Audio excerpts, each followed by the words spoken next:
Good morning. So it's been, I don't know, maybe a week and a half since I took my last video, maybe a couple weeks.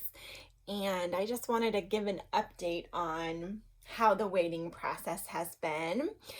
It was officially 2 weeks of waiting this Monday, and it's Friday, so almost 3 weeks of waiting. And we did have an interesting incident pop up. We received a email from our adoption specialist. I think it was last week, end of last week. In fact, I think it was 1 week today. And she said that there was an opportunity that was outside of our APQ. There was a baby boy in Florida that needed to be adopted, and I was immediately, well, of course, nervous and concerned about some of the specifics of the adoption, but just 100% committed. Like, doesn't matter, we can make it work. I loved the birth family. I loved just everything about the opportunity. It was like, okay, we got it. Name ready to go, and I knew that Matt would have some reservations, which is why we're great together. We both look at things from different perspectives, and we come together to make a better decision than we would independently. So we ended up not moving forward with that opportunity. It might not even have worked out anyway. The adoption specialist was just asking if we would be willing to have our profile shown.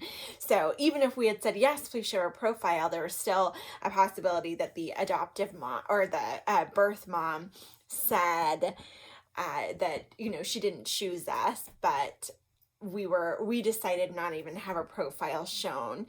There were a few specifics of the adoption that made Matt nervous, but the big reason was the budget was more than 15,000 over our budget. And so one of the things that American Adoptions has you do is after you pay your initial like $13,000, $10,000 for the media fees, which is non-refundable. You just, they set up your profile, they do all that, they market for you. And then some activation fees. They have you set a budget for the adoption itself, what you can afford. In our APQ that says what we're able to accept, we can take on an opportunity that would cost up to $35,000. That includes expenses for the mother and the baby, that includes education fees, that includes attorney fees up to $5,000, although we are responsible if attorney fees go beyond that, so we'd have to pay additional costs.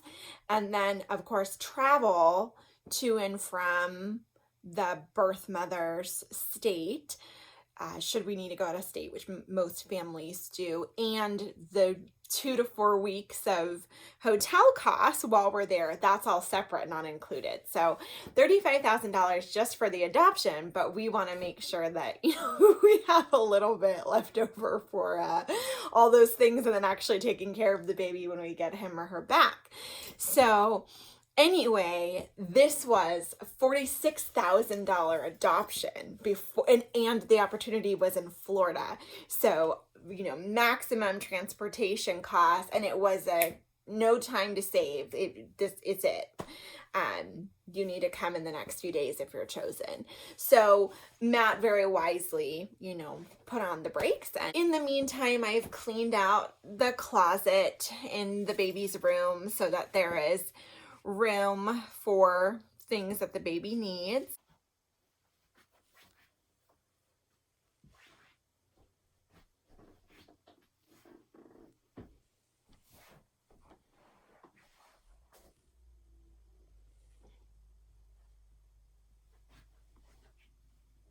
And I've also been able to finish those 18 years of letters to myself. One of the things that I did to prepare for writing each of the letters was I looked at, different resources about different ages and stages and kind of what to expect, and use my knowledge as a teacher and the parents that I've talked to, and just read different parenting books and articles and different philosophies of parenting. And it was a really interesting experience to write those letters.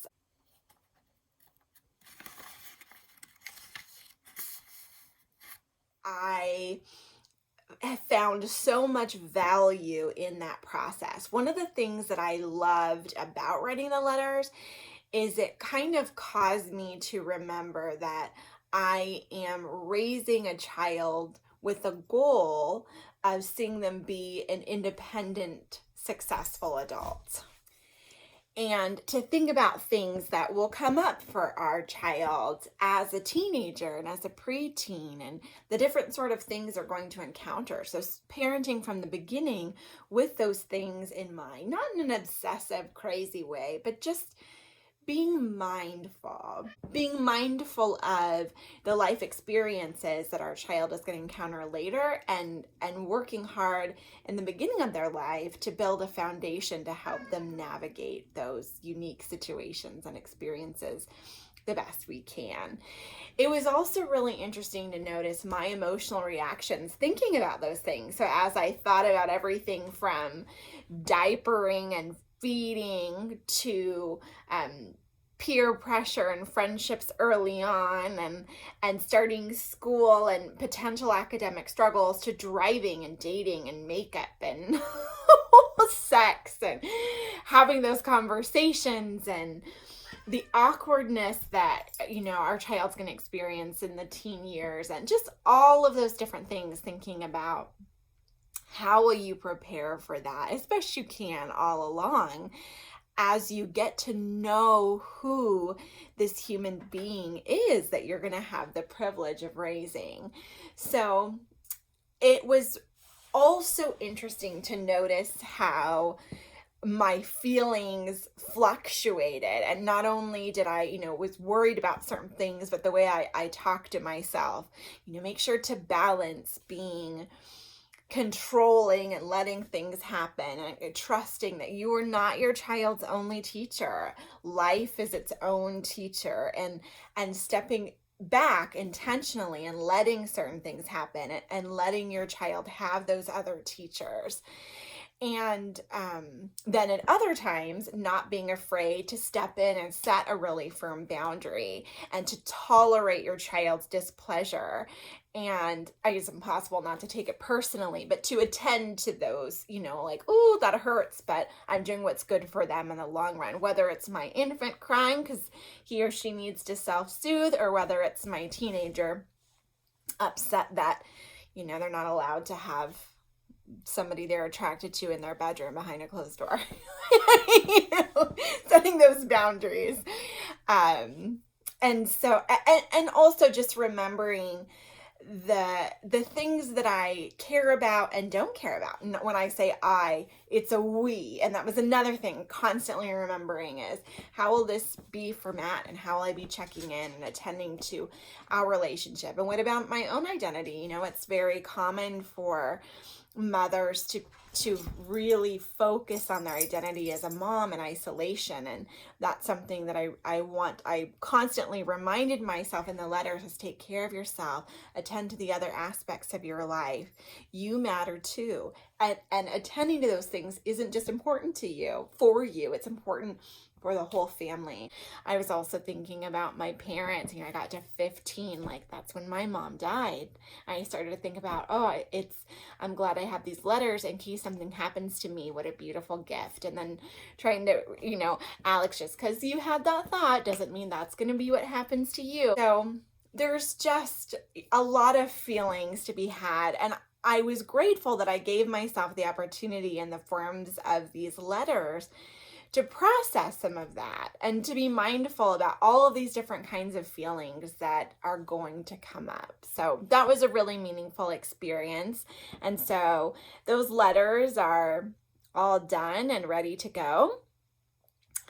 And I think I'm going to turn them into a scrapbook or a photo album of sorts. That kind of feels like the next step. The other thing I was able to do is make it through the almost 200-page manual that the adoption company, or that the agency, sent to review and take notes on pertinent information as we wait for our placement, which of course could be any day. I also finally sent my supervisors that heads up that, by the way, we are going to be adopting, and so that could happen at any time. I might disappear suddenly for a few weeks and come back, and I made a plan for Peggy during that time. It breaks my heart to think of Peggy being alone because I have no idea what Peggy experiences. Peggy when we're gone, and I just, the thought of him suffering in any way is heartbreaking. I know, aren't you worried about me as a mom? Like, if I have the same worries about my child as my cat, which how could I not? Motherhood is going to be really hard for me. I might have to have a counselor on retainer the whole time. All these great plans about balancing things out, and I can't even leave my cat for 3 weeks without like crying.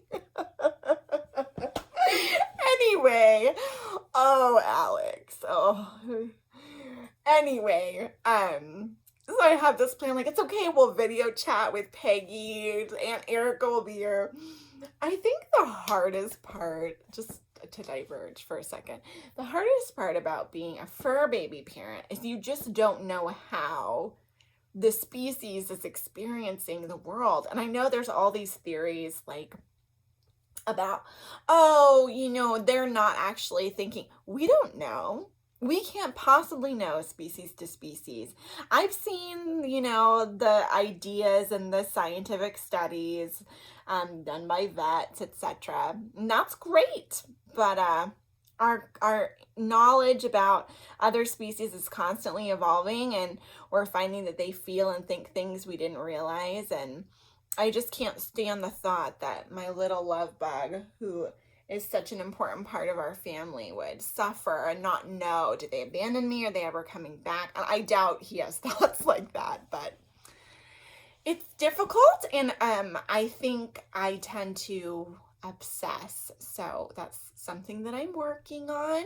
It's just a little bit of the crazy for you. But that's me. A little dose of neuroticism, not so little, but anyway, so I think that's a good picture for now of where I'm at.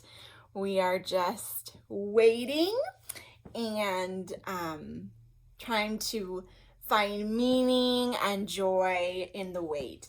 I'll just finish by saying that the last thing I decided to focus on is making sure that Matt is finding ways to connect with the idea of being a father. And so I found some images that I send him, like fatherhood, just these, like, fatherhood is not about DNA, it's about love, and just things like little pictures and things. And then I found articles for adoptive dads, and I just want to find a place for him to connect.